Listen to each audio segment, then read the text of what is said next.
Yeah, absolutely. There are so many cancelled trains. I mean, Reading is the second biggest interchange of people coming in and out of London. I mean, normally you get 140 trains come from here into London, but my goodness me, almost all of them seem to be cancelled. I think the good news is that a lot of people have heeded the travel advice and actually haven't come to the station, so it's quite quiet. But for the people who've made it here, it's very difficult to know whether they'll make it in or out of London at all. And it's very difficult because, of course, not everyone can work from home, and some people still have to get into work. But there are severe disruptions across the rail network, across the whole of the UK.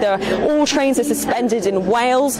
Great Western Railway, which operates from London through to Bristol down to Penzance, they're operating at half their normal capacity. And if you do manage to get on a train, well, it's going to go pretty slow because there's a blanket speed ban in place. It's not going more than 50 miles per hour, and that's because of the strong winds which are expected. I mean, the weather warning was upgraded late last night, going from amber to red, and that comes into effect here in London, Reading and the South East in about 2 hours' time. And it's incredibly unusual to have a red weather warning for this part of the country, and the real concern is what happens when the wind picks up any debris and whether any of that can fall on the tracks. Yes, you were saying earlier, I know, Alice, it's not just the fact of the trains being cancelled or trains just making it through being buffeted by the wind. It's also the fact that debris, obviously, the minute it gets onto the tracks, causes even more problems.